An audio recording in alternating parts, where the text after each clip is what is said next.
చూడండి ఇది trigonometric exercise 8.2లో ఫస్ట్ సమ్లో థర్డ్ సమ్. ఓకే, సపన్నం cos 45 by secant 30 plus cosecant 30. మీకు ఇచ్చిన వాల్యూస్ ముందు రాసుకోండి. cos 45 అంటే 1/√2.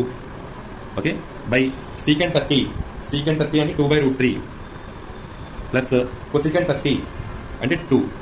ఓకే, ఇప్పుడు 1/√2 అలాగే ఉంచుకోండి. ఓకే, బై ఇది ఎల్సిఎం తీయండి. ఎల్సిఎం తీస్తే మనకి ఏమొచ్చింది, √3 వస్తుంది ఇక్కడ. ఎల్సిఎం డినామినేటర్ చెప్తాను మీకు. ఎల్సిఎం √3 వస్తుంది. ఇది 2 + 2√3 వస్తుంది ఇక్కడ. ఓకే, 2 + 2√3 అంటే ఎలా లేదమ్మా, చూడండి ఇది √3 ఎల్సిఎం వస్తుంది, ఇది 2 + 2√3 వస్తుంది. ఓకే, ఎందుకంటే ఎల్సిఎం √3 కాబట్టి √3 2 మిగులుతుంది. ఇక్కడ 1 కాబట్టి 1 × ఎల్సిఎం అంటే √3, 2√3 మిగులుతుంది. ఓకే, ఇప్పుడు దీన్ని రెసిప్రోకేట్ చేసుకోండి. అంటే 1/√2 అలాగే ఉంటుంది, పైది అలాగే ఉంటుంది. ఇది రెసిప్రోకేట్ అయితే √3/2 + 2√3. ప్రతి లైన్ చాలా జాగ్రత్తగా వినండి. ఇప్పుడు √3 బై ఇదేమవుతుంది, ఇది దీని మొత్తానికి ఇంటూ అవుతుంది. ఫస్ట్ √2 × 2 అంటే 2√2. అర్థమైందా, 2√2 ప్లస్ ఈ 2 ఎలాగే వేసుకోండి. ఇది √2 × √3 అంటే √6. అంటే √2 × √3 ఏమవుతుందంటే √2 × 3 √6 అవుతుంది. ఓకే, పైది 1 × √3 √3, కిందదేమో 2√2 ప్లస్ 2 అలాగే ఉంటుంది. 2 రూట్లో ఉన్నది ఇంటూ 6 అయిపోతుంది. ఓకే, ఇప్పుడు రేషనలైజింగ్ ఫ్యాక్టర్ ఇది √3 2√2 + 2√6 ఇంటూ రేషనలైజింగ్ అంటే 2√2 - 2√6. ఇది ప్లస్ ఉంది కాబట్టి మైనస్తో న్యూమరేటర్ డినామినేటర్ చేయాలి.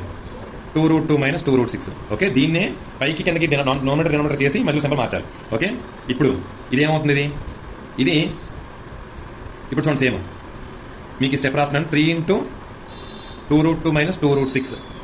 ఓకే, బై ఇది ఏ, ఇది B, a + b × a - b అంటే a² - b². ఓకే, a² అంటే 2√2 హోల్ స్క్వేర్. ఇది చాలా జాగ్రత్త చూడండి.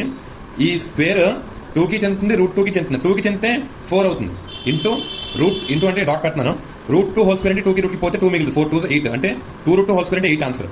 ఓకే, 2√2 హోల్ స్క్వేర్ అంటే 8 మైనస్ 2√6 హోల్ స్క్వేర్ అంటే 2√6 హోల్ స్క్వేర్ అంటే 2 whole square into √6 whole square. Okay, so 2 whole square అంటే 4 ఇంటూ ఇది దీనికి పోతే 6 18 24 4 6 24. ఓకే, 24. ఓకే, ఇప్పుడు చూడండి ఇది స్టెప్ ఉంది కదా. ఇప్పుడు దీనికి నెక్స్ట్ స్టెప్ ఏమొస్తుందంటే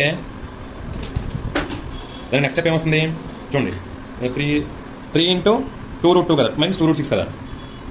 ఇప్పుడు ఈ √3 అనేది దీనికి ఇంటూ అవుతుంది, √3 అనేది దీనికి ఇంటూ అవుతుంది. దీనికి ఇంటూ అయితే 2 × √6 వస్తుంది. అర్థమైందా, రూట్లో ఉన్న 2 ఇంటూ అయిపోతాయి. 3 × 2 6 అంటే √6, 2 × √6. దీనికి ఏమవుతుంది, 2 అలాగే ఉంటుంది, 2 ఇంటూ అయిపోతుంది, 2 × √18. ఓకే, రాస్తున్నాను చూడండి దీనికి ఏమొస్తుంది, 2 × √6 పైదానికి న్యూమరేటర్ 2 × √6 మైనస్ ఈ √3 × √6 అంటే 2 × √18 6 3 18 బై కింద ఏమొస్తుంది 8 - 24 కదా -16. ఓకే, నెక్స్ట్ 2 కామన్ తీసేయండి. 2 కామన్ తీస్తే √6 - √18. Okay, by -16. 2 1s 2 8s. ఇప్పుడు ఏమైంది, ఇప్పుడు మనకి ఇక్కడ పైన √6 - √18 బై -8. మనకి కింద మైనస్ పైన మైనస్ కామన్ తీసేయండి. పైన మైనస్ కామన్ తీసామంటే ఏం జరుగుతుందంటే పట్టుకోండి, పైన మైనస్ కామన్ తీసామంటే ఇది √18 ఏమో ప్లస్ అయిపోతుంది, ప్లస్ ఉన్న √6 ఏమో మైనస్ అయిపోతుంది. Okay, by √8 by 8. ఈ మైనస్ పోతే పైన ఏముంది 18 ఎలా రాసుకోవచ్చు, 3 × 3 × 2గా రాసుకోవచ్చు -√6 బై 8. 3 × 3 × 2 3 3 9 9 2 18. సో ఇప్పుడు దీన్ని ఎలా రాసుకోవచ్చు, 3√2గా రాసుకోవచ్చా -√6 బై 8. ఇది ఆన్సర్. ఓకే, దీన్ని ఎలా రాసుకోవచ్చు అంటే రెండు 3 కూడా ఒక 3 బయటకు వచ్చేస్తుంది, రూట్లో బయటకు వచ్చేస్తుంది. ఓకే, ఎందుకంటే √3 హోల్ స్క్వేర్ ఇంటూ √2 అవుతుందమ్మా, 3 పోతుంది. ఓకే, 3 మిగిలింది ఇంటూ √2 -√6 బై 8. ఓకే, ఇది ఆన్సర్. Thank you.